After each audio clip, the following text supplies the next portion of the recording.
The office was silent except for the hum of fluorescent lights overhead. I stood across from Martin's mahogany desk, clutching the file I'd worked on until 3 a.m., my knuckles white from gripping it so hard. "I'm cutting your pay by 40%, Sophie. You should be grateful you still have a job." His voice was flat. Emotionless. Like he was ordering coffee, not destroying someone's livelihood.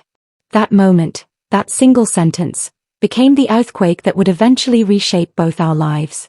But I'm getting ahead of myself. Let me take you back to the beginning. My name is Sophie Whitmore, and this is the story of how my worst professional nightmare became the catalyst for my greatest success. This isn't a fairy tale. It's a testament to what happens when humiliation meets determination. 5 years. That's how long I'd given to Martinson Exports. 5 years of arriving before sunrise and leaving after sunset. 5 years of missed family dinners, abandoned hobbies, and a social life that existed only in theory. I poured everything into that company, my energy, my creativity, my loyalty. Martin was the kind of boss who commanded a room without deserving to. He wore expensive suits and spoke in motivational platitudes during meetings, then turned around and crushed people's spirits in private. He built his empire on fear. Employees obeyed not out of respect, but out of terror of unemployment. The job market was brutal, and Martin knew it. He wielded that power like a weapon. I used to defend him. When colleagues called him ruthless, I'd say he was just demanding excellence. When others complained about his management style, I'd rationalize it as tough love. I was a fool. Or maybe I was just desperate to believe that my sacrifice meant something. The pay cut came without warning. No performance review. No explanation beyond vague mentions of budget constraints. This from a man who'd just returned from his 3rd vacation that year. I stood in his office that morning, the early light casting long shadows across his desk, and watched him sign the paperwork without even looking at me. "Any questions?" he asked, already turning back to his computer screen.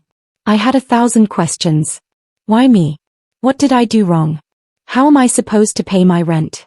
But my voice had abandoned me. I just shook my head and walked out. The walk from his office to the elevator felt like a public execution. My heels clicked against the marble floor, each step broadcasting my humiliation to everyone within earshot. Colleagues who'd been my friends suddenly found their keyboards fascinating. I could feel their pity radiating off them like heat. Some probably felt relieved it wasn't them. Others were already calculating how long until their turn came. I made it to my car before I fell apart. That old, faded blue sedan that everyone joked about became my sanctuary. I sat there in the parking lot, gripping the steering wheel, and sobbed. Not quiet, dignified tears, but the kind of crying that comes from somewhere deep and raw. The kind that leaves you gasping for air. But here's what I learned about rock bottom: it's actually solid ground. You can build on it. That night, staring at my ceiling at 2 a.m., something shifted inside me. The grief began transforming into something else. Something harder. Something unbreakable. I was done begging for crumbs from someone else's table. I was done letting another person determine my value. I was done being small so that someone else could feel big. By sunrise, I'd made my decision. I would resign. I would build something of my own. I didn't know how yet, but I knew that staying would kill whatever was left of my spirit. My mother called that morning, as if sensing something was wrong. "Sophie, baby, you sound tired. Everything okay at work?" I paused, gathering courage. "Mama, I'm about to do something that might seem crazy. I'm quitting my job." The silence on the other end felt like it lasted an hour. Finally, she spoke. "Tell me why." I told her everything. The pay cut. The years of disrespect. The suffocating feeling of trading my dignity for a paycheck. When I finished, I braced for her to talk me out of it. Instead, she said something I'll never forget. "Your grandmother used to say that sometimes you have to burn the ships to find the courage to build new ones. If you're going to do this, baby, do it all the way. No safety nets. No backup plans. Because backup plans are just premeditated failures." The next morning, I walked into Martin's office with my resignation letter. My hands were steady even though my heart was racing. He glanced at the paper, then at me, with something that almost looked like amusement. "Suit yourself," he said, scrawling his signature. "You'll be back when reality hits." They always come back. I smiled, not the fake, professional smile I'd perfected over 5 years, but a real one. You'll see me again, Martin. But not the way you think. Walking out of that building for the last time felt like shedding skin. I was terrified. My savings would cover maybe 2 months of rent. I had no business plan, no investors, no safety net. But I had something more valuable. I had nothing left to lose. The first 3 months were brutal. Brutal in a way that movies never show and success stories conveniently skip over. I sold handmade candles online to cover groceries. I did freelance bookkeeping for anyone who'd pay me. I delivered pastries for a local bakery at 5 a.m. before spending the rest of the day cold calling potential clients. My apartment became my office, my factory, my prison. I worked from a wobbly kitchen table, surrounded by business books I'd bought used, illuminated by a single lamp because I was trying to save on electricity. Some nights I'd fall asleep with my laptop still open, only to wake up a few hours later with keyboard marks on my face. The rejections piled up. We're not interested. We already have someone. Call back next quarter. We don't have the budget. Each one stung, but I kept going. What choice did I have? I had this vision, maybe it was naive, maybe it was brilliant, of creating a consultancy that specifically helped small businesses and local artisans. People who were amazing at their craft but terrible at the business side. People who were one bad quarter away from losing everything they'd built. People like me. I called it Willow and Company, named after the willow tree in my mother's backyard. That tree had survived storms, droughts, and my childhood attempts to build tree houses. It bent but never broke. That's what I needed to be. My first real client was a small clothing boutique run by a woman named Clara. She was drowning in inventory she couldn't move and didn't understand why her profit margins were so thin despite decent sales. I worked with her for 3 months, restructuring her pricing, helping her understand her overhead, teaching her to read her own financial statements. Her sales didn't just improve, they doubled. She told her friend who owned a gift shop. That friend told another friend. Word started spreading in the local business community. There's this woman who actually cares and actually delivers results. The growth was slow. Painfully slow. There were weeks when I wasn't sure I could pay my rent. Times when I considered giving up and crawling back to corporate work. But every time I thought about quitting, I'd remember Martin's smug face saying you'll be back. That memory became fuel. 1 year turned into 18 months. 18 months turned into 2 years. My kitchen table operation expanded to a small office. Just one room, really, but it had a window with natural light and a door with a sign that read, Sophie Whitmore, founder and CEO, Willow and Company. I cried the first time I saw that sign. Not sad tears this time. These were different. It happened on a Tuesday. I remember because Tuesdays were when I reviewed new client proposals. My assistant, Jennifer, my first and only employee at the time, knocked on my office door holding a file folder. Sophie, we have a consultation request. They marked it urgent. Business is in serious financial trouble. I nodded, taking the folder without looking up. What's the company name? Martinson Exports. Time stopped. I looked up at Jennifer, certain I'd misheard. What did you say? Martinson Exports. They're requesting a full financial consultation. Apparently, they're in significant debt and... I couldn't hear the rest. Blood was pounding in my ears. Martin's company. The company that had broken me was now asking for my help. I spent the rest of that day in a daze, reading and rereading the file. Martinson Exports was hemorrhaging money. Poor investments, declining sales, investors pulling out. The pandemic had hit them hard, and their recovery strategy had failed spectacularly. They were months away from bankruptcy. Part of me, the part that still carried scars, wanted to reject the request immediately. Let them crash and burn. Let Martin feel what I felt sitting in my car that day. But another part of me, the part that had built Willow and Company from nothing, was curious. Set up the meeting, I told Jennifer. I want to take this one personally. The week before the meeting felt like the longest of my life.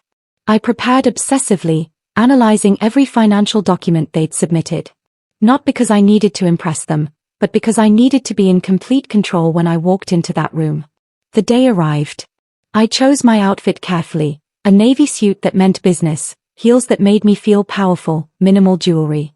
I looked at myself in the mirror before leaving and barely recognized the woman staring back. She was stronger. Sharper. Someone who'd earned her armor the hard way. Walking into the Martinson Exports building felt surreal. It looked different than I remembered. Smaller somehow. The reception area that once intimidated me now seemed dated. The marble floors I'd crossed in tears were scuffed and dull. The company that had seemed invincible was clearly dying. Martin was already in the conference room when I arrived. The moment he looked up and saw me, his face went through a fascinating journey: confusion, recognition, shock, and something that might have been shame. He stood up awkwardly, his expensive suit hanging a bit looser than I remembered. "Sophie. I didn't expect to see me." I finished, my voice calm. "Life is full of surprises, Martin." Martin tried to regain his composure, launching into an explanation of the company's troubles. Investor pullouts. Market shifts. Bad decisions. The pandemic. His voice, once so commanding and condescending, now carried a note of desperation he couldn't quite hide. I listened without interrupting, taking notes, my face neutral. When he finished, he looked at me expectantly. "I heard your firm has an excellent reputation," he said. "We could really use your expertise." I took my time responding, letting the silence stretch just long enough to become uncomfortable. "I'll need to review everything thoroughly. I'll think about it and get back to you." That night, I couldn't sleep. I sat on my apartment balcony, watching the city lights, wrestling with what this opportunity meant. The hurt part of me wanted revenge. Wanted to watch him lose everything the way I almost had. But the person I'd become, the founder, the CEO, the woman who'd built something real, wanted something else. I wanted to prove that success doesn't require cruelty. That you can win without crushing others. That integrity and excellence are not weaknesses but strengths. I called him the next day. "I'll take your company on as a client. But there are conditions." The contract I drafted was comprehensive. Willow and Company would assume full financial management of Martinson Exports. We'd restructure everything: operations, pricing, vendor relationships, everything. And if we successfully turned the company around, Willow and Company would have the option to purchase a controlling share at a predetermined price. Martin was desperate enough to agree to anything. He signed without negotiation. The next 6 months were intense. I brought in additional consultants. We cut unnecessary expenses, renegotiated contracts, restructured debt, and rebuilt relationships with vendors who'd been burned before. We worked 18-hour days, but this time I was working for myself, for my company, for my vision. And it worked. New investors came in, attracted by our solid restructuring plan. Debts were paid down. Profit margins improved. Within 6 months, Martinson Exports was not only stable but growing. The board of directors was impressed. So impressed that when Martin failed to meet certain performance benchmarks outlined in his shareholder agreement, they offered to sell me his remaining shares. I thought about it for exactly one night. Then I bought them. The day the paperwork was finalized, I walked into Martin's old office, now my office, and sat in the chair where he'd once told me I should be grateful. I looked out the same window at the same city skyline. But everything was different. I whispered to the empty room, "Now I'm grateful. Grateful for every hardship. Every rejection. Every tear. Because they led me here." Martin came to clear out his desk the following week. He looked older, worn down. The arrogance that had once defined him had evaporated, leaving behind someone who just looked tired. "You really did it," he said quietly, boxing up his personal items. "You bought the company. You won." I shook my head. "No, Martin. I didn't win. I learned. There's a difference." He paused, finally looking at me directly. "You were always better than I treated you. I see that now." "You just didn't see it then," I replied simply. He nodded and left without another word. As the door closed, I felt something release in my chest, a weight I'd been carrying for years without realizing it. That evening, I called my mother. "Mama, remember when you told me about burning the ships?" She laughed. "Of course. You built new ones, didn't you?" "Better ones," I said. "So much better." Today, Willow and Company manages over 50 businesses. We've expanded to 3 offices. We employ 23 people, all of whom get paid fairly, treated with respect, and given opportunities to grow. Martinson Exports is now a subsidiary, but we've transformed it. New leadership, new culture, new mission. It's no longer built on fear but on excellence. I still drive past my old apartment sometimes, the one where I worked from that wobbly kitchen table. I drive past the bakery where I delivered pastries at dawn. These places remind me that success isn't about the destination, it's about who you become during the journey. Here's what I learned: when someone cuts your pay, your confidence, or your worth, they're really giving you a gift. They're forcing you to stop seeking validation from external sources and start building it from within. Success isn't about revenge. Revenge is temporary, hollow. Success is about transformation. It's about taking the pain that could have destroyed you and using it as the foundation for something unbreakable. To anyone watching this who's been underestimated, underpaid, or undervalued, your story isn't over.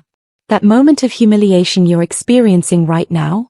It might be the catalyst that changes everything. Don't waste your energy proving people wrong. Use it to prove yourself right. Build something so significant that when you see them again, you won't need revenge. You'll already have everything that matters. Because the best response to "you should be grateful" is building a life where you actually are, grateful for the lessons, grateful for the strength you didn't know you had, and grateful for the chance to become who you were always meant to be. My name is Sophie Whitmore. Martin cut my pay. I bought his business. But more importantly, I found myself.